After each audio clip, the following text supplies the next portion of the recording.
Alright, what's up everyone? Welcome back to my contest prep series. This is episode 9. I'm taking you guys through my deload week, and I hope you guys enjoyed today's video. So, this past week I have been at home and I've been deloading. So I really plan my training to have that deload while I'm going home to make it work super well. I really like to use the same equipment when I'm actually in my mesocycles. I really don't want to be, training super hard at home, like using different equipment and then continue my training block while I'm back at school using different equipment. And while yes, I could use different equipment and still get a pretty good stimulus from each workout, I really like to have the exact same machines to progress on, the exact same weights to use, because weights can be different. 45-pound plates can weigh 47 pounds at some gyms. They can weigh 43 pounds at other gyms. So I personally find a lot of benefit in using the same equipment every single week to allow for really good and consistent progression. So that was really my thought process behind planning my deload for when I'm going home.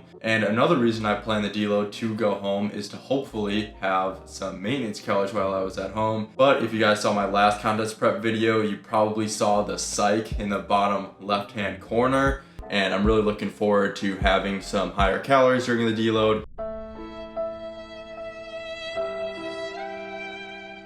Sam and I decided to not do that. Actually, this was more of Sam's decision. I personally, emotionally, really wanted to be on maintenance calories for that deload because one, it would have taken a bit of stress off of me because there were a bunch of meals at home that were pretty much impossible to track for me because they're prepared by my parents. I don't really know what the amounts are in them. And I think estimating is super difficult. I've personally not done a lot of estimating in my day, and I've really found a lot of benefit in actually tracking all the foods that I eat. And it's usually how I prefer to do things. So I'm super inexperienced when it comes to tracking, and I just knew that being at home, it was gonna be more difficult to stay at the exact same calories that I've been doing for the entire time that I've been prepping so far. But that being said, I continued the amount of food that I've been eating for this entire prep, or at least for the past 7 weeks or so. Pretty much feels like I've been doing the exact same thing for all of prep because I've not really changed anything when it comes to calories. I've just been chipping away and making this same fat loss progress every single week, and we really haven't made many adjustments to nutrition at all, which is super nice. But that also meant that my macros for this week of prep have been 2,530 calories at 240 grams of protein, 50 grams of fat, and 280 grams of carbohydrate. And while I thought eating this amount of food at home was going to be really difficult, it actually turned out to not be so bad. Really what I did, and what I would recommend to anyone else that is experiencing this kind of thing, like going through a prep or a fat loss phase while at home and not able to track certain meals of the day. For me, in my case, that was the dinners. I couldn't track my dinners because they were made by my parents and I just didn't really know amounts. I also didn't really want to take the scale to the table and be measuring stuff out. For whatever reason, I just feel judged when I do that, and I didn't want to do that. So I really had those dinners as completely untracked, estimated portion wise for me, if that makes sense. All of the other meals that I had during the day were tracked, and I also made sure that I left a decent amount of calories for my dinners, especially a good amount of fat. I don't know about you guys, but whenever other people cook, it really tends to be higher fat than you would usually cook for yourself. The chances of you eating a home cooked meal and it being less than 10 grams of fat, for me at least, is pretty rare. So that kind of stuff I didn't plan for. I planned to have at least 20 to 25 grams of fat in all of my dinner meals, and to have protein that was going to be more on the lesser side. It's really rare for people, especially families, to have super high protein, low fat meals. At least that's what it's been in my case. So I really made sure that I left a decent bit of, especially those macros, the higher fat and lower protein for those meals, so I could hopefully get in the ballpark of those macros for those meals. And that really ended up working pretty well. My body weights all were really decent throughout that week. While I was at home, I ended up hitting a new low at 169.6. Wow. So this was the day before I actually did my sister's wedding rehearsal and her actual wedding. So that's the whole reason why I was home, because my sister is getting married, and she now is officially and celebratorily married. I don't know if that's a good word to use. So I hit a new low at home, which is the lowest I've weighed in probably over 2 years, which is pretty crazy. I got some pretty crazy pics at home as well, which I will share later this video when I go through my posing footage. But then on the wedding rehearsal day and the actual wedding day, there were quite a few meals that were untracked and I just really didn't know what was in them. And for that reason, I ended up going a little bit over my calories for those days, which ended up probably being about like 500 to 1,000 calories over on both of those days. So I really counted those as refeed days. That ended up bringing my body weight up to 171.4 pounds, which was on Monday. And really all those body weights are pretty much keeping me on track. This is something that I feel like I'm really lucky about, is that my body weight does not change like crazy. Like when I add some extra food in, my body weight doesn't like shoot up like 5 pounds or something crazy like that. My body is generally pretty resistant to gaining weight, and this is something that has been a theme throughout all of my past massing phases.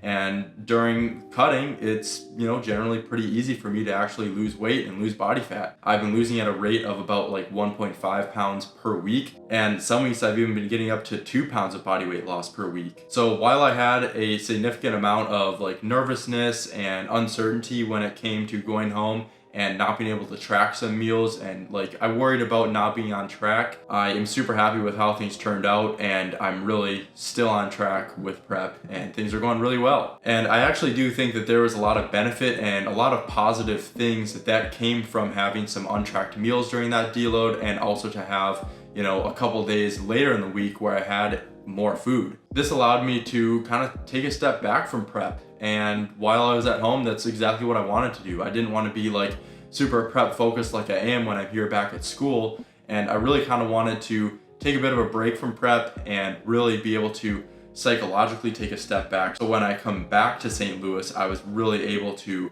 step in and start this mesocycle with a bang and a lot more focus. I just feel like there's a lot of benefit in not only deloading from a physiological standpoint, so backing up with training volume, but also backing off in some way with nutrition. Usually that's done with maintenance calories, but for me that ended up being some untracked meals, which I planned for throughout the day with my tracked and macro hoarded meals earlier in the day, but also having a couple meals later in the week that allowed me to exceed my actual calories and count as a bit of a refeed.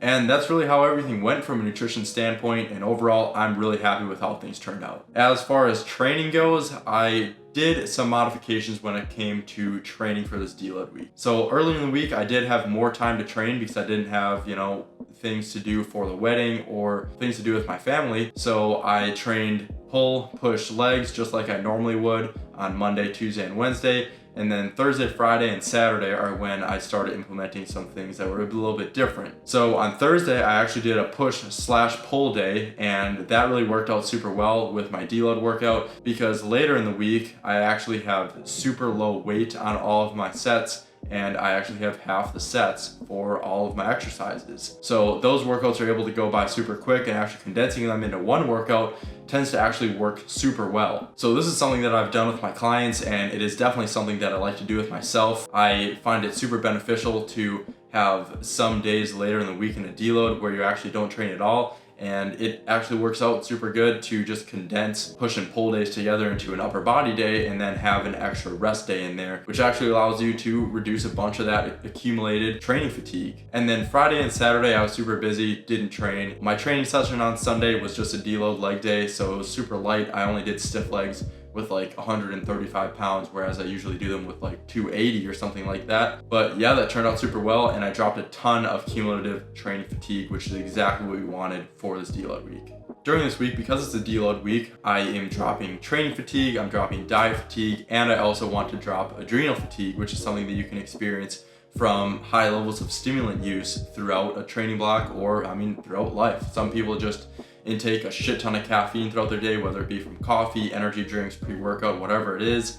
I really think there's a lot of benefit in taking some time off of those high caffeine intakes to actually reset your tolerance and make pre-workout, coffee, everything like that hit a lot better. However, early in the week, because I'm using decently high loads, I did end up using a bit of pre-workout, but instead of using a pre-workout with caffeine in it, I used a stimulant-free pre-workout, which is Gorilla Mode Nitric. I really find Gorilla Mode Nitric to be probably my most used pre-workout. I tend to be rather sensitive to caffeine, which I do attribute a lot to taking these like caffeine tolerance breaks. But my nitric of choice for this week was Gorilla Mode Nitric Mouthwatering Watermelon. I really like this flavor. It's pretty sour. I'm personally a big sour fiend, especially like sour candy. I love that shit. If you guys don't like sour candy, if you don't like Sour Patch Kids, you're weird. But yeah, this was my pre-workout of choice. I just had it Monday, Tuesday, and Wednesday, and then the other days that I trained throughout the week, I did not have any pre-workout at all to give myself a full tolerance break to all the ingredients that are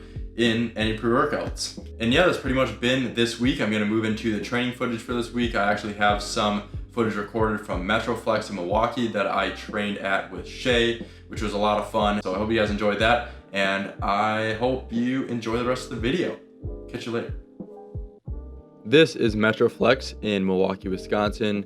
This is a gym that Shay and I really like to come down to. If you guys don't remember Shay, he is the man that I did Meathead University with. That was a podcast we did on Spotify and on YouTube. I will put the link in the description if you guys have never seen it before, but it's been a long time since we posted on there.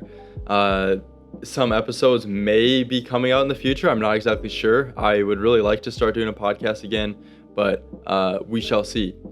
This is an exercise that was at Metroflex. I don't usually do this exercise because I don't have the access to this kind of equipment, but I believe this was like a hammer strength high row slash, I don't know, some sort of like high row back machine, which felt really fantastic.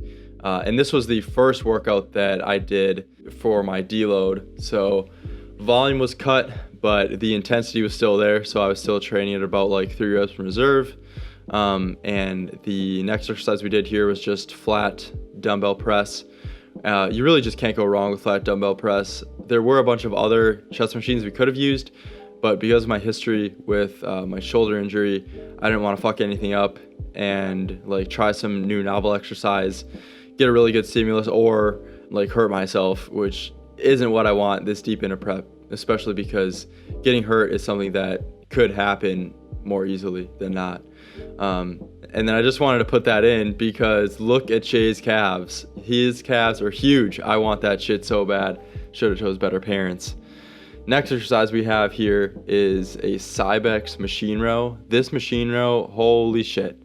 This is straight up the best machine row I've ever used in my entire life. I really wish I had access to this. Of course, we got Jay Cutler there in the background, Myron.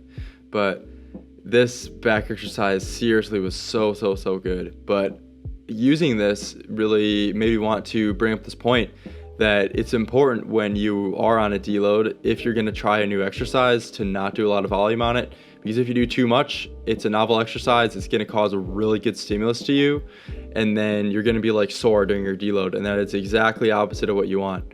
During a deload, you want to be dropping fatigue, not gaining fatigue by trying a new exercise, doing too much volume on it, getting a really good stimulus and getting sore from it. That is not what you want during a deload. So on this exercise, I think I only did like 2 sets, but I went pretty close to failure. And yeah, didn't get sore, which was good. Moving on to some posing footage here. Yeah, this posing room is straight up not natty. So while I look insane here, this isn't how I normally look. Just like, holy shit, this posing room is insane. Most muscular has really been coming together. That's probably the pose that I'm most excited about. But also, this back flex here looks super fucking cool. I'm not sure exactly what you call it, but I can finally get a Christmas tree, which looks super cool. I am just kind of blown away by how that looks. So really excited for that. And then I put in some footage here of Shay and I posing too, which was cool. We did a little front double bi here. Shay's vacuum looks fantastic. I wish I could vacuum like that. And then we have a little front lat spread. This is probably my best pose. So, yep. And then we also have me doing a most muscular here again, just because I think they look so cool. I was kind of forgetting to flex my quads here, and then, yeah, this is the last one. Hope you guys enjoy this little fun little pose, and I'll catch you next video. Peace.